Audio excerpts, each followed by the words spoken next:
Hello, interpreters. This is Mason, the interpreter.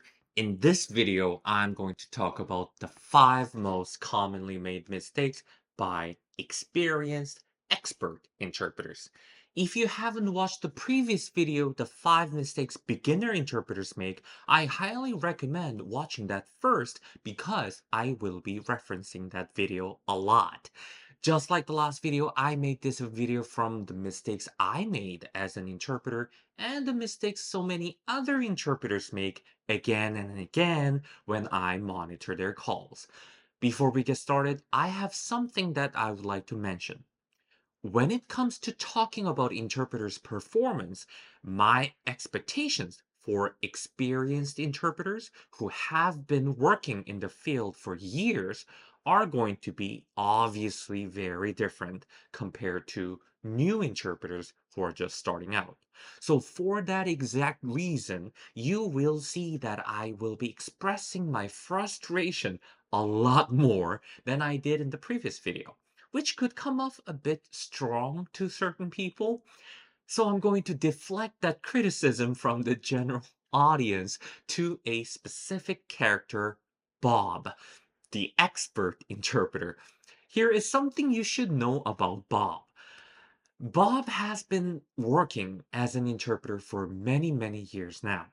He is always angry because he has to deal with rude clients and annoying LEPs every day, and he never gets paid enough to deal with their stupidity. Whenever Bob gets his call monitored and reviewed by a QA specialist, for some reason he always gets negative feedback, which of course Bob can never understand how anyone can possibly evaluate his work because he has been doing this for forever and his interpreting is just perfect and simply no one can do better. You get what I'm doing here, right? In this video, all of the bad examples will be used under Bob's name. And I apologize if there are any real Bobs watching this, but he's just a fictional character that does exist in real life. Trust me. I will say it again and again. Don't be like Bob. If you're ready, let's have a look at the first mistake. Mistake number 1, talking too fast. In the previous video, we talked about this opening disclaimer. This is once again something we basically read out at the beginning of every single call, and I understand. After years of reading out the same script over and over again for every single call, you get sick of it. But I hear so many interpreters doing this. Hello, my name is Bob, ID number 12345. I'll be your Korean interpreter. Everything you say will be interpreted and kept confidential. Trust me, doing this does not benefit you or anyone in any way. In fact, this is not the only mistake of interpreters talking too fast. When we are interpreting, we have to consider what we call a call flow management. As we do a consecutive interpreting, we want to keep this consecutive flow. In simple terms, we want people to take turns when they speak. But so many experienced interpreters, because they are perhaps sick of clients or LEPs giving lengthy utterances, they just cut people off abruptly to forcefully keep the utterances short. For example, this LEP states that she has a headache and is about to explain more what about when it started. But our expert interpreter, Bob, quickly comes in and interprets, I call because I have a headache, completely shutting off our LEP. The truth is, this happens all the time. This happens to me, this happens to any other remote interpreters out there. And again, I completely understand as many interpreters often have no choice but doing this because if we don't, some clients and especially some LEPs will just talk forever, which makes our job extremely difficult.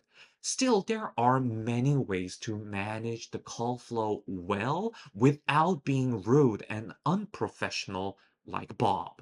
So ask yourself, does this happen often to you? What can you do to stop this from happening without being like Bob, who will just say, oh, if people just shut up, then the problem's solved. See, to me, That's not something we can control. We don't get to decide how other people talk, and although some people might agree with this in a joking manner, this kind of thought process is actually toxic. So please don't be like Bob. Mistake number two, using an inappropriate tone. When I say inappropriate tone, there are two different types of tone. First is monotone, a flat, unchanging in pitch and completely lacking expressiveness voice. Hello, sir. How can I help you today? That's wonderful news. Congratulations. Ma'am, I apologize for the inconvenience. You catch my drift, right? In the MIPCP course that I teach, there is a phrase that I use. Interpreters deliver the tone, but we do not mimic. I am not saying you have to become a voice actor, but this monotonous delivery sounds really unprofessional. As an interpreter, I get it though. After hours of interpreting, it gets tiring, and speaking in the right tone is the last thing you want to think about.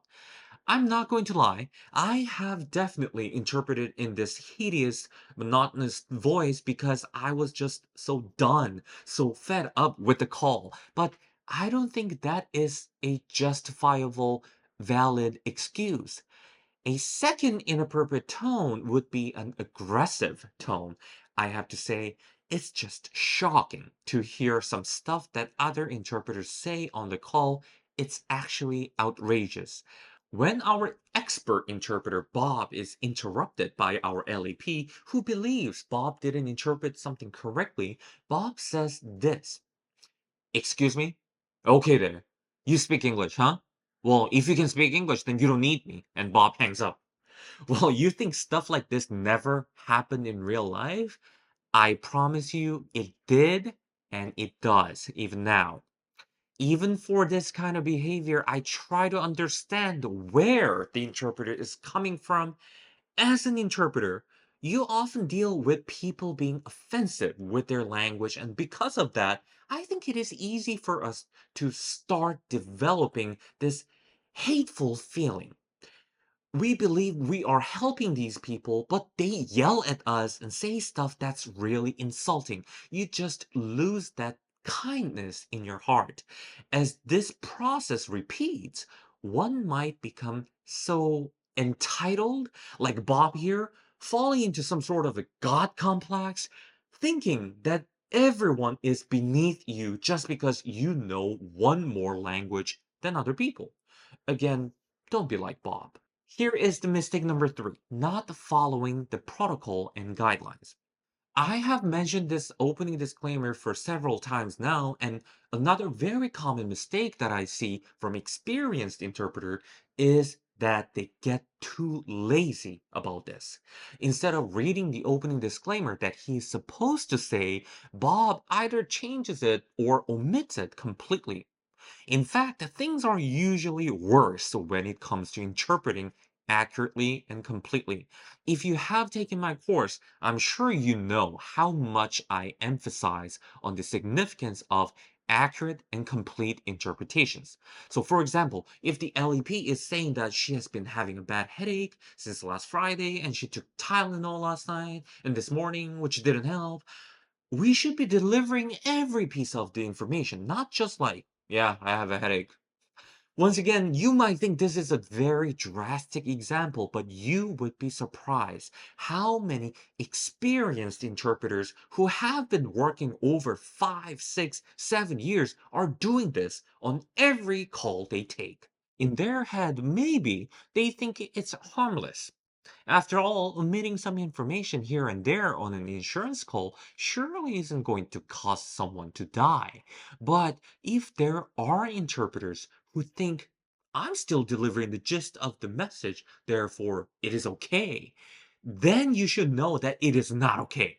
This just shows interpreters like Bob do not have the fundamental knowledge needed to work as an interpreter. Here is the mistake number four, being a frog in a well. I am sure many people will wonder what I mean by this, except maybe some Korean speaking people might understand it right away.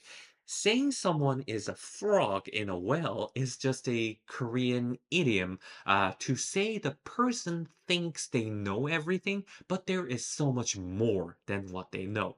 Just like how a frog in a well that cannot see anything outside of it might think the whole world is within the well. Similar things will happen when we work as an interpreter for a long time. Because we often work by ourselves without communicating with others, it is often easy for us to mistakenly obtain wrong information and believe that it is true. And this is going to get even worse if you are making this mistake of confining yourself in a well, thinking all of the knowledge you have is correct, and there is no need to doubt that ever. Here is an example for you. Can you try saying this word out loud? How do you say it? Well, this word is also known as whooping cough, and it is a contagious infection of the lungs and the airways. The name whooping cough is given because it typically comes with the symptom of whooping sound coughs. I used to say pertussis, which I believe some of you probably also said, but the correct pronunciation of this word is actually pertussis. I actually have no idea why. As a person who learned English as a second language, it's this kind of things that I just don't understand. I only found about this because as I was talking with my wife and she was pointing it out, otherwise I would have never known the proper pronunciation of the word pertussis. Because I simply believed that I was correctly saying it until I was told that I wasn't. Here is a more serious example that happened to our expert interpreter, Bob. The doctor asked the patient, "Have you ever had a colonoscopy or an endoscopy?" Bob instantly decided that the colonoscopy and the endoscopy have the same linguistic equivalence in his language. Because the very first time Bob looked up the words colonoscopy and endoscopy, he actually saw the same definition and decided to believe that these two are the same thing. So here, Bob makes a terrible misinterpretation by omitting one of them. If you don't know the difference between the colonoscopy and EGD, which is what doctors typically mean when they say endoscopy, you can either just Google it or check out my lecture video. Anyway, the point is because Bob thought he knew something and he was wrong, the mistake happened. This can happen, and in fact, this happens quite often for interpreters. That's why it is so important that we always try to see what's outside of the well, making sure that our knowledge is indeed correct. Here is the final mistake, number 5, downplaying waste, fraud, and abuse. In the previous video, I talked about how so many new interpreters are scared to death when they think of getting their calls monitored and reviewed. But I said that a lot of it is to just check that you are following the protocols and guidelines that are set by the LSP, not necessarily to penalize each interpreter for their honest mistakes.